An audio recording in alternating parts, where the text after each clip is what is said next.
প্রতিটা সকাল শুরু হয় এক রাশ দম ফেলানোর সুযোগ ছাড়া। ঘড়ির কাঁটা দেখি না, দেখি চুলোর আগুন ঠিকমতো জ্বলছে কিনা।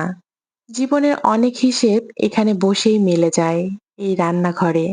আজকে কি রান্না করব ভাবতে ভাবতে মনে হচ্ছে এটা তো শুধু খাবার না, সাথে মিশে থাকে পরিবারের জন্য একটা যত্ন, একটা দায়িত্ব আর একটা ভালোবাসা। আজকে রান্না করতেছিলাম বটভুনা। এই বটভুনার সাথে অনেকেই কম বেশি পরিচিত।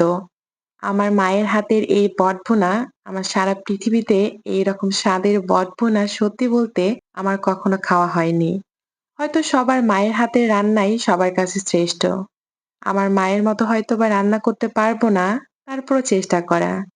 স্বাদটা ভালোই আসছে, কিন্তু আম্মুর হাতের যে রান্নার স্বাদ সেটা পাইনি। যাই হোক, সেটা পাওয়া সম্ভবও না। অনেকেই দেখি রান্নাকে মনে করেন কষ্ট, কিন্তু এটা না অভ্যাস।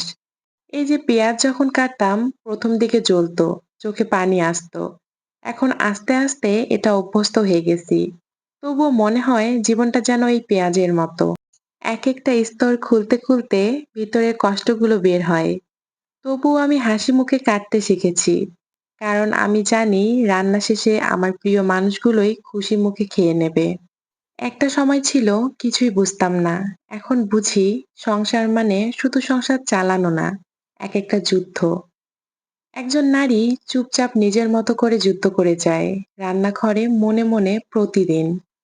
একটা কথা সবসময় মাথায় রাখি, জীবন জীবনের মতো চলবে। ভালো খারাপ সময় দুটোই আসবে। ধৈর্য ধরে জীবনের সাথে টিকে থাকাই হচ্ছে আসল পরিচয়। আমার হাতের রান্না হয়তো ৫ তারকা হোটেলের মতো না, কিন্তু এতে যে শান্তি আছে সেটা টাকায় কেনা যায় না। এই ঝাঁঝালো মসলার মধ্যেও একটা মায়া মিশে থাকে। আমি যা রান্না করি তা শুধু খাওয়ার জন্য না, এটা আমার ভালোবাসার প্রকাশ। আমি সবসময় চেষ্টা করি আমার সবটুকু দিয়ে আমার পরিবারের মানুষকে ভালো রাখার। সকাল থেকে শুরু করে রাত অবধি এই রান্নাঘরেই প্রায় সময়টাই আমার কেটে যায়। সত্যি বলতে খারাপ লাগে না যখন প্রিয় মানুষগুলো খাবার খেয়ে এক টুকরো হাসি দিয়ে বলে অনেক সুন্দর হয়েছে।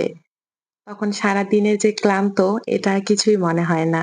যাই হোক, আমাদের মতো গৃহিণীদের হয়তো জীবনের গল্পগুলো এরকমই। তারপরও আমরা হাসি মুখে মানিয়ে নিয়ে চলি, কারণ সংসারটা আমাদেরই, আমাদের ভালোবাসার জায়গা।